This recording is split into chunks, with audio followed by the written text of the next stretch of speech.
because we can often just assume that our teenagers are completely naive and know nothing, and we have to kind of tell them all the stuff, and so you kind of explore it, kind of keep belly breathing so that you can stay in a calm state, and find out their views on things and how they've come to their views, and because if you listen to their opinion, they might be more likely to listen to your opinion. So you've got to have that kind of mutual respect.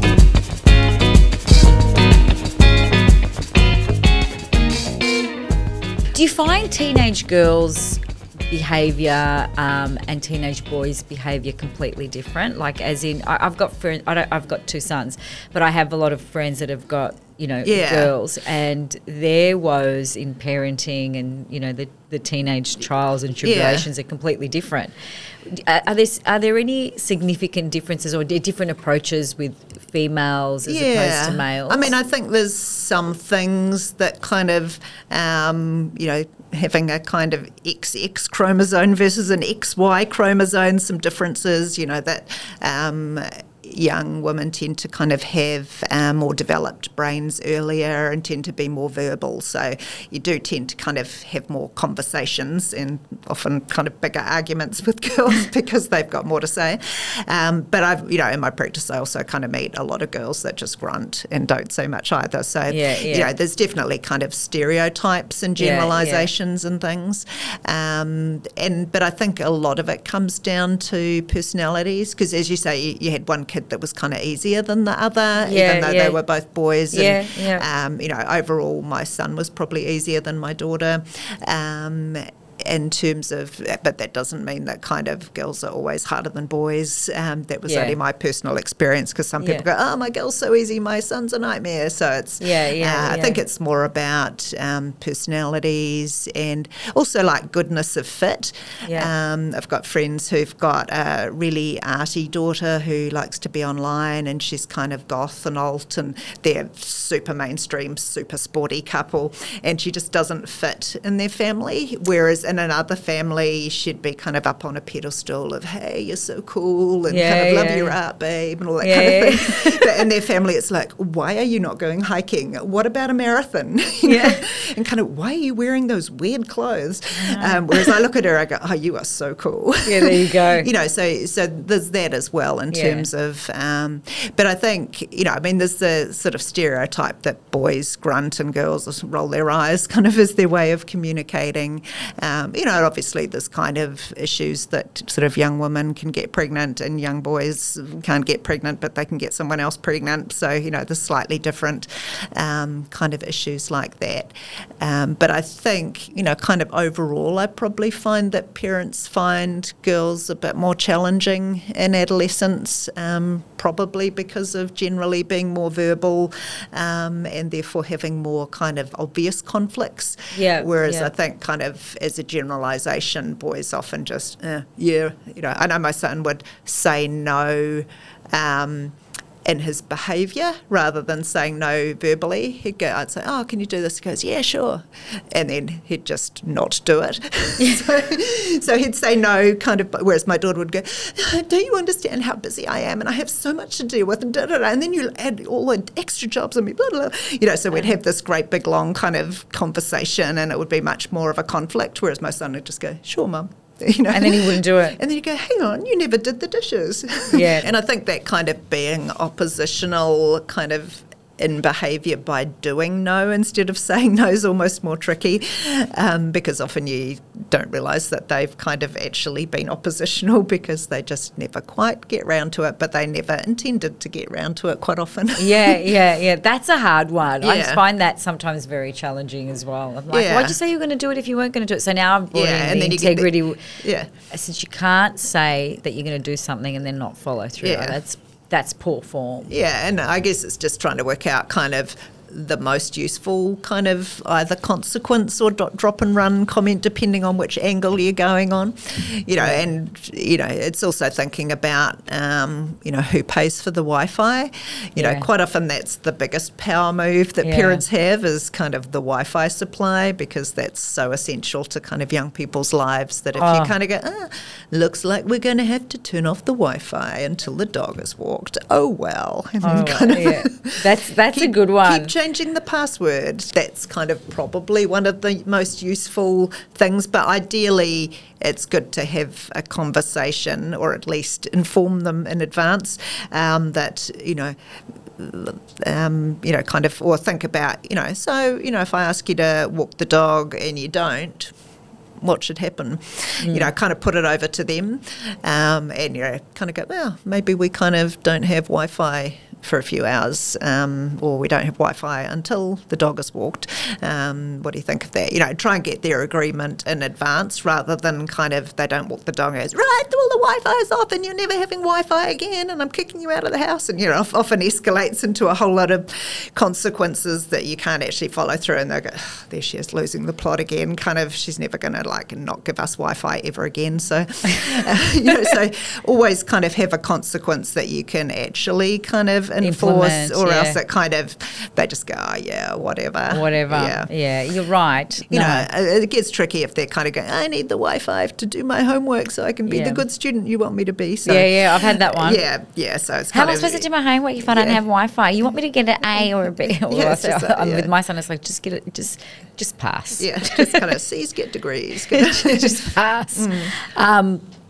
Your book tackles lots of different themes, but it's got a humorous take on it. Yeah, no, definitely. And what's a standout piece of advice that's funny and wise?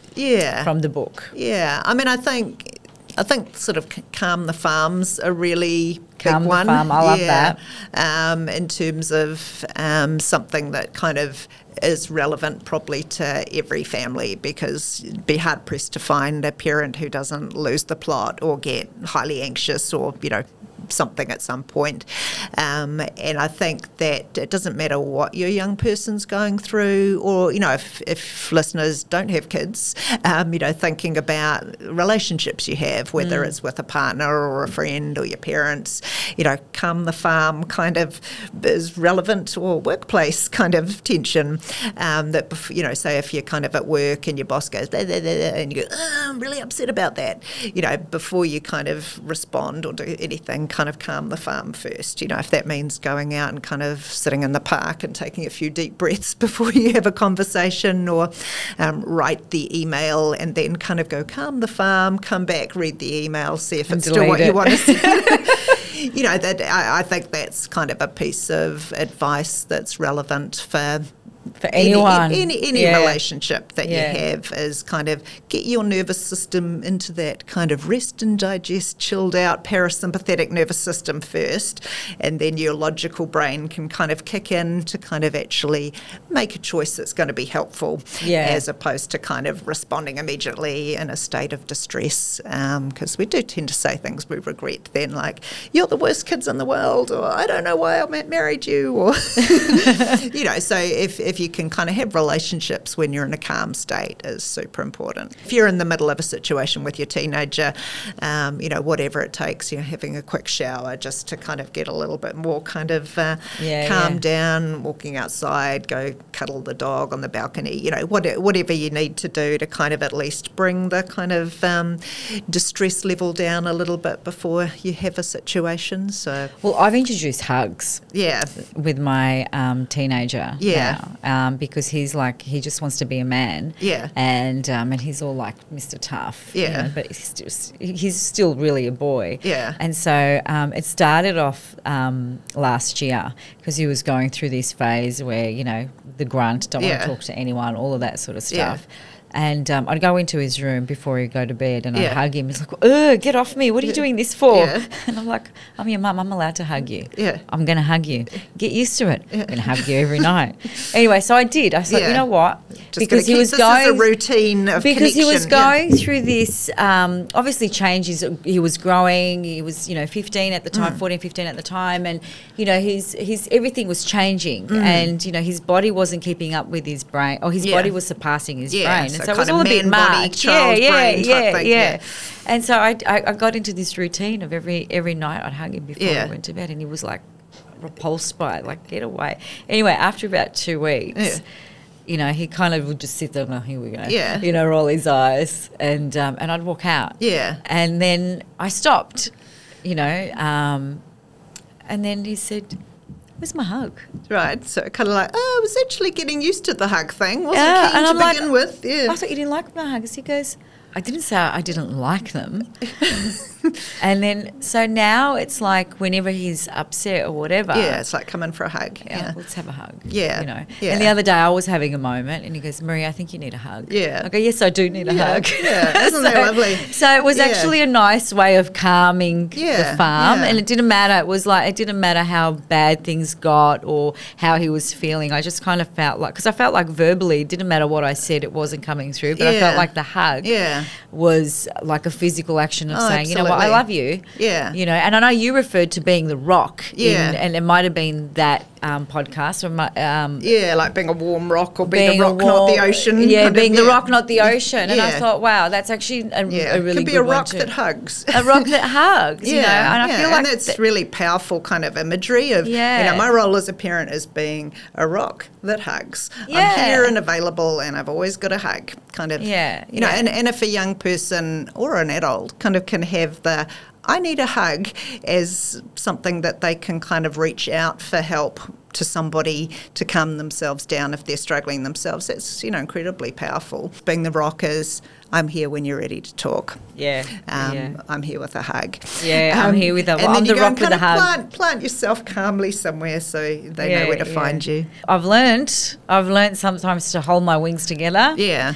You know, it's hard, I'm not going to lie. But yeah, I'm the flapper in my family, that's for sure. My husband will often say, just calm the farm. just chill. You know, Yeah, you know. but I did sometimes kind of like I'd be worried about my daughter and she'd be downstairs in her room and I'd be going, I might text her and I'll knock on the door and then I'll do this.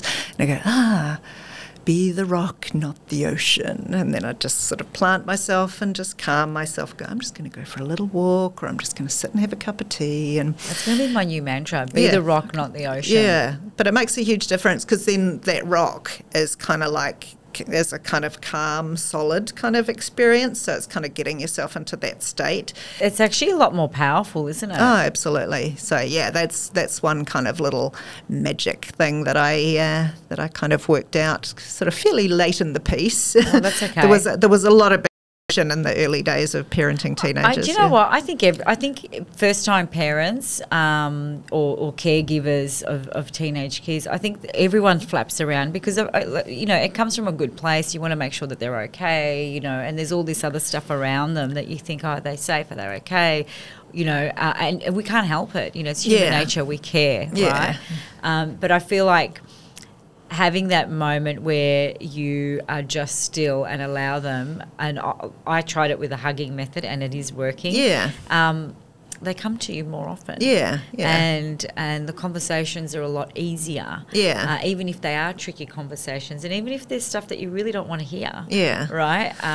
But at least they're coming and you can kind of sit there without judgment. And sometimes it's hard to kind of bite your tongue and I'm not going to say anything now. I'm just gonna let them get it off their chest. Yeah. And I think, when they say something that you don't want to hear, like, oh, everybody's using ecstasy at music festivals, and you go, wah, panic, you know. So rather than kind of having a big, kind of moment, you sort of go, so tell me about that. What are your thoughts about that? And, you know, just sort of calmly kind of listen, find out about their opinion. And then have a heart attack rather after than with the kind of door coming in closed with and your go, oh my gosh, ecstasy's bad, you're going to die. You just kind of go, so what do you think about that? And, you know, so you kind of explore it, kind of keep belly breathing so that you can stay in a calm state, you know, and find out their views on things and how they've come to their views. And, you know, because if you listen to their opinion, they might be more likely to listen to your opinion. So you've got to have that kind of mutual respect because they've probably thought through about something, come to their own conclusions, sort of looked up information about things, you know, because we can often just assume that our teenagers are completely naive and know nothing and we have to kind of tell them all the stuff. But, you know, they go, oh, yeah, well, you know, there's these kind of check your drugs kind of things that at music festivals so you know what it is and and you go, Yeah, exactly. And especially now because vaping's, I don't know what it's like in New Zealand. Vaping's the new smoking. It's kind of everywhere. And it's crazy and they're getting younger and younger and younger. I think our new government, even though they've kind of done very unhelpful things about kind of reversing cigarette smoking legislation that was going to come in and kind of very controversially in terms of health. They are kind of planning to ban disposable vapes, which are kind of the most kind of interesting thing for young people because they're cheap. So, there is kind of some steps, because I think a lot of people go, vaping's way safer than smoking. Not. But, kids are still becoming nicotine dependent. They're still getting irritated lung kind of health issues from inhaling vape kind of gases and things. So, it's certainly not benign. Like at the Outward Bound program in New Zealand, where young people sort of come for outdoor adventures for a few weeks, they're dealing with huge kind of nicotine withdrawal, and they're finding young people aren't even aware that they're nicotine dependent from vaping. They haven't even really thought about that. Wow. And then suddenly you're not allowed kind of vapes or cigarettes at Outward Bound, and then these kids are like sort of shaking wrecks for the first sort of week because they're going through nicotine withdrawals, and they've said never dealt with this kind of in the past. How do parents deal with that though, Jo? It'd be a tricky one, especially when they're so young and they become so dependent. Yeah. And I've seen them, like holding on to their vapes like it's their lifesaver, and it's like, and they're only like 13, 14. Yeah. And you go, what is there anything parents can do in this situation? Because a lot of the kids come from great families, good, great parents, good, and you kind of go, what happened? Is there? I mean, we often say to our boys, as they were, my teenage one now, but my oldest one when he was growing up, like, it's okay to have friends, but if you find that your friends are getting into those things and, you really don't, it's okay to remove yourself from that friendship group. Like, it's okay, just kind of going, is this helping my life or kind of causing problems for me? I mean, I think it's sort of a bit age dependent of kind of what your reaction is. I mean, obviously, if they're 8, it's going to be a different response than if they're 15 in terms of how you kind of respond. But I think the main thing is to not panic and to kind of find out sort of what's happening and their views on things and what they know about it and that kind of thing. So, if you've got 13, 14-year-old who's vaping, try and get a sense of, is this something they're doing multiple times a day and they're actually nicotine dependent, and the situation is about how do you manage nicotine dependence, or is this something that they're doing occasionally with friends on a Saturday and they're not nicotine dependent and they're just kind of exploring life and it's kind of probably not a big deal. But it's about finding out, do they have knowledge about things? Do they know the risks? What's their reasons for doing it? Because you might actually find out, you might actually find out different information. You might say, notice you've got a vape in your bag. Ideally not from rummaging through their bag, but kind of something that you've spotted, and say, well, what's vaping like? Tell me about that, rather than go, why are you vaping? So just sort of stay calm, find out their opinion on it. They might go, oh, yeah, well, kind of a friend gave it to me, but there's no way I'm going to use it. Or they might go, oh, yeah, I'm actually kind of vaping every day, and I find if I kind of run out, I feel awful. And then you can kind of go, do you know about kind of nicotine in the vape, and do you know about kind of nicotine withdrawal? And, so trying to just sort of keep things calm. Rather than coming in with kind of emotional responses to things, because you may find that if you just kind of talk it through, that they kind of have a particular situation that they'd actually like your help with if you stay calm. But if you sort of rush in with the, why have you got a vape? This is dreadful. You've got to stop immediately. And they go, and you just end up in an emotional argument and nothing happens. That's we often I'll go into my bedroom and shut the door and go, oh my God. And my husband will look, shh, don't let them know you're alarmed. Yeah. No, it's good. But you've shared so many great nuggets of parenting advice with me today. I've really, really enjoyed chatting to you. Now, as I wrap up, I often ask my guests, obviously the podcast is called Staying Alive and Rich, right? Rich meaning not necessarily money, rich meaning anything you want it to mean. Yeah. How do you stay alive and rich? Yeah, well, checking my boob and finding a breast cancer lump in my boob and in my armpit kind of was one of the ways I've stayed alive, quite literally. So wow. Check for lumps in your balls and boobs, team, everyone listening, so that you can stay alive. Yes. I like that kind of feel on the first is quite a good little motto of kind of whether you've got boobs or balls. Have a bit of a feel on the first, check that there's kind of nothing untoward happening.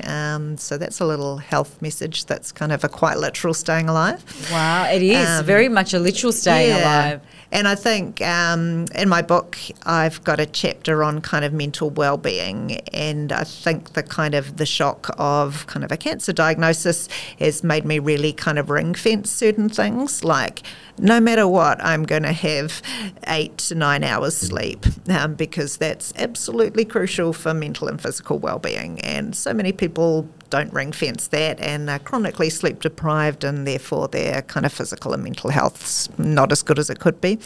And trying to move kind of for 30 to 60 minutes a day in some form that brings me pleasure, usually walking in nature or swimming in the sea, and eating lots of nuts and avocados and salmon and all the kind of great kind of brain food, and thinking of it as brain fuel and trying to kind of move away from kind of good food and bad food, but just what's good brain fuel for kind of well-being.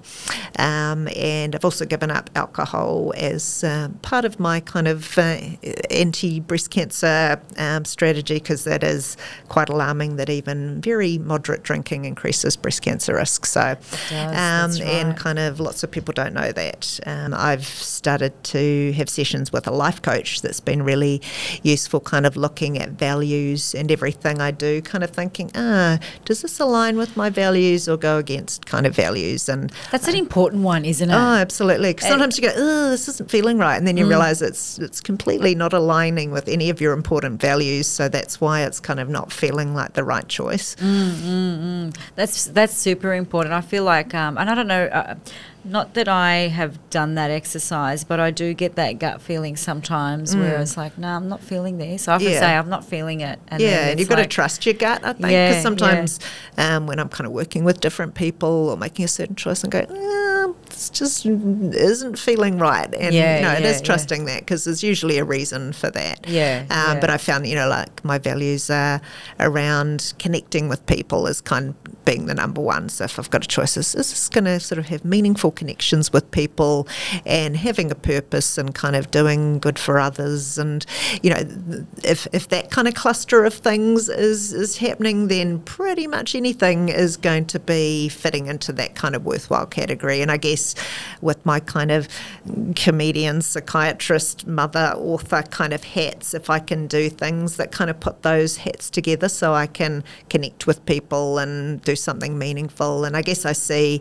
a lot of media and podcasts and things as a bit of a public health thing, because there's only so many people I can see one-to-one as a psychiatrist, but through doing media, podcasts, doing comedy shows, I can share different messages. And, I think there's a lot of messaging that I can do, via the medium of comedy and kind of entertaining chats and things, that there's some kind of real gold nuggets of health messaging that can happen. So it's important. And I feel like because we're either listening to a podcast or we're being entertained via other ways, we may not be able to get to a health professional to get advice and what have you. Sometimes your girlfriend's advice isn't always the best advice. And it's nice to kind of hear someone share those little insights in a way that, really stick. Absolutely. And you are amazing at all the things that you've contributed, including your comedy shows, your book. Is it your second book that you said you were writing earlier? Well, I've got one book, When Life Sucks, which is about parenting teenagers. I do have a very long manuscript that I wrote through my cancer treatment about kind of mental health during a critical illness. How was that? Talk me through that, because that's another interesting we might have to have a whole new podcast on that one. New podcast. That's a real crucial thing. all that kind of grief journey you go through, and then finding the thing that really got me through was finding a sense of purpose. I seem to be a projects person when kind of the going gets tough. So when I had cancer treatment, I immediately kind of started writing a comedy show about it and kind of doing a manuscript sort of journal come mental health thesis, and then kind of did vlogs, and then did short films about kind of cold capping during chemotherapy to stop hair loss and why people do that, and hair loss grief. And then I put together a website, and people go, oh my goodness, you're so amazing, but I kind of go, oh. Yeah, I mean it is a resilience thing to kind of have a sense of purpose, but that doing good for others is incredibly good for my well-being as well. There's a lot of evidence that kind of acts of kindness, whether you're doing charity work or helping someone out or doing something that's going to help the general public, is really beneficial for the person who does it. So it's kind of like, well, thank you for the compliment of that's amazing, but it's also amazing for me because that really got me through. So everything, when they said you need chemotherapy, I went, all right, okay, so the silver lining of that is that I can add chemotherapy to my comedy show. I can write about chemotherapy. I can kind of know about this, so it gave a sense of purpose to some of those really difficult things, because otherwise it would have just been, oh no, chemotherapy, worst thing that I could go through in my life, and fall into a heap. So I think that reframing and finding a purpose for things is important. And I think that's why a lot of people have some spiritual belief, because that gives them that sense of purpose. Anchors them. Yeah, but for me it's around kind of what project can I do with this difficult experience, like parenting teenagers, absolute hell, should write comedy about it, maybe I'll write a book about it. Is that when your comedy show started? Through your breast cancer journey? Well, my comedy show about parenting, The Cool Mum, started when I was in the thick of parenting teenagers, so it was kind of my coping mechanism. And then my second comedy show, which I'm doing in the New Zealand Comedy Fest, called Cancer and Cartwheels, was written during my cancer treatment. So it was, I was about to have breast cancer surgery, and I went, I'm going to write a comedy set about evicting the unwanted squatter from my boob who moved in because the housing market's so difficult. So there's an empty boob, I'm going to move in there, and then starts hooking up with my lymph nodes. And, so I writing about having sort of boobs that are different shapes and sizes now. Oh, we've got a millennial boob and a boomer boob. So it's kind of finding the kind of silly, fun. I love the humour in it. Yeah. I love the humour in it. It's important. It's important. So, and I think the people that kind of inspire me most, who I work with as a psychiatrist, are the people who I look at what they're going through and think, I'd really struggle to get through that myself. You have amazing resilience to have had that horrendous childhood history, or have lost a child, or this happened or that happened.